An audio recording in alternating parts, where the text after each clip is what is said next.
How do you like these melons?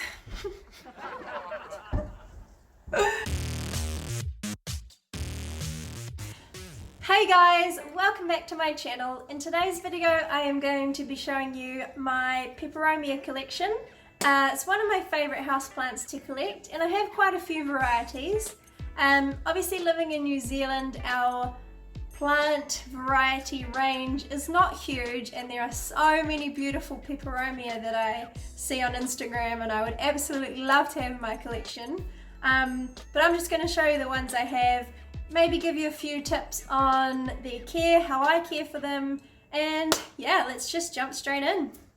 So a few things I have actually learnt about Peperomia is that their root systems are quite small and quite fine, so they don't like being overwatered.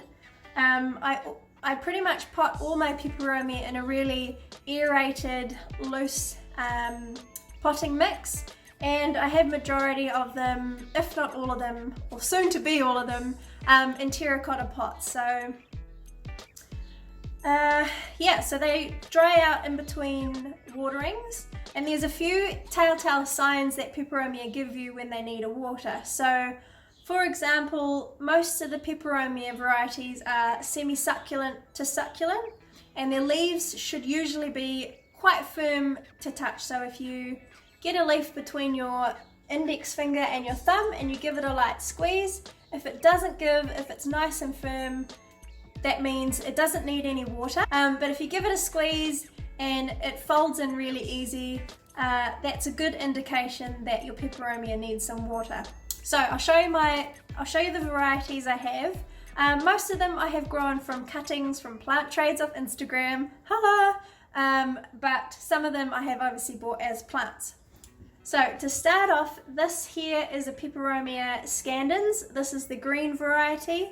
I have two of these, I have two varieties. I have the green and I also have the variegated one. This I have grown from a cutting. And yeah, as I say, I let this dry out in between waterings. At the moment, the leaves are super plump and firm, so I know it doesn't need any water, even though the soil looks dry. I could like wear this in my ponytail. It could be a thing, right? I whip my hair back and forth. This beauty is the variegated Peperomia scandens. This is actually, so I've grown, this half is from cuttings and this half is from those little baby houseplants that you get at the hardware store. But I absolutely love these leaves, they're so beautiful. And sometimes at night I will get my phone and I'll shine the flash on the leaves and they actually glitter. It is quite beautiful, they're quite a cool little plant. So the next Peperomia variety I have is this little cutie. This here is a Peperomia caperata or Peperomia ripple.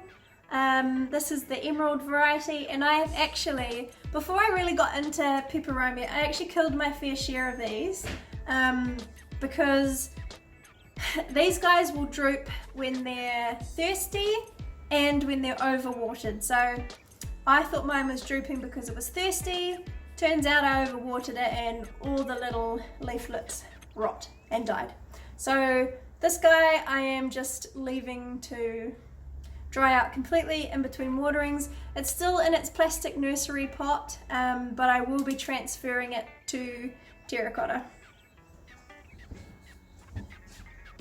So this guy here, this is also a Peperomia. This is a Peperomia jelly tip because of the beautiful pink variegation around the outside of the leaves. And to give you an idea, these are the little baby house plants that I was saying. So they come in these little maybe 3-inch pots, and I'm going to transplant them out in spring into terracotta. But yeah, just really cute. The next two Peperomia varieties I have to show you, when you Google search their names, they both come up under the same name. So I'm not 100% sure which is which, but one of them is this guy, and this is either a Peperomia tetragona, a Peperomia parallel, a Peperomia puteolata or something like that. But yeah, again, this little guy started off as one of those tiny 3-inch houseplants, and it has grown these 2 new shoots for me. And these leaves are they're like really thick and hard. They kind of feel like cardboard. They actually have really neat patterns on their leaves. So yeah, here is the other one that they look very similar. These leaves are obviously more rounded than the other one, but yeah, really funky. Another cool trailing peperomia.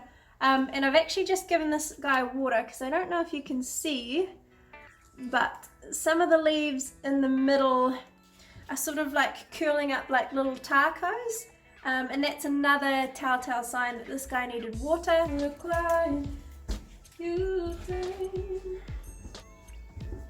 The next peperomia I have is probably one of the more trendier peperomias, and it is a Peperomia watermelon, or Peperomia argyreia, I think.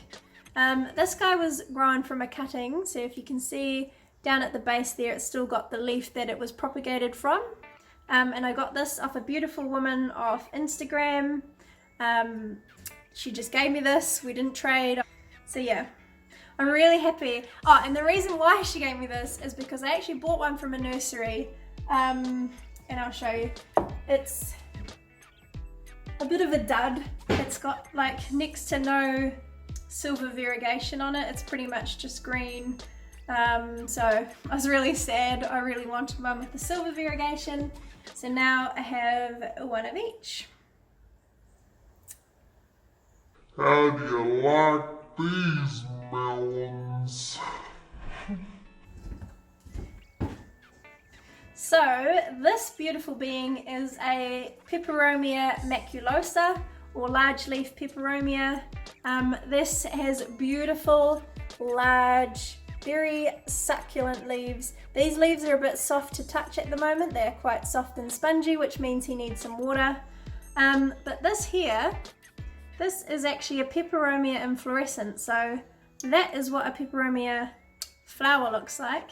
And that is a very distinctive characteristic that Peperomia have. So if you're unsure if you've got a Peperomia or not, hopefully try and get it to flower. If it flowers like this, then you know it's pretty much is a Peperomia. I think there is like one other variety that flowers don't look like that, but can't get them here in New Zealand, so we won't talk about her. But yeah, I really like this guy. This is a nice big lush leaf. Peperomia. This is actually a New Zealand native Peperomia, and I found this guy growing in some craggy rocks at the beach, and I was like, hey, that's a Peperomia, and it actually had a Peperomia flower, and that's how I knew it was a Peperomia. So yeah, it's pretty cool. Pretty cool New Zealand native. And last but not least, this is my little prized baby. It is only small, but I love it so much, and this is a Peperomia raindrop, and if you can see from that little leaf, that is where it gets its name from. It is so beautiful. It is a Peperomia polybotrya. This is like New Zealand's equivalent to the Pilea peperomoides. We're not allowed them in New Zealand. New Zealand has a very strict biosecurity, so there are a lot of beautiful houseplants that we just can't get here. So this is like a Pilea equivalent. But yeah, I love it. It's so cute. So guys, that concludes today's video. I hope you learned something. I hope you enjoyed it. Let me know in the comment box which was your favorite Peperomia. Let me know if you even like Peperomia. And yeah, I'll catch you in my next video. Thanks for watching. Bye.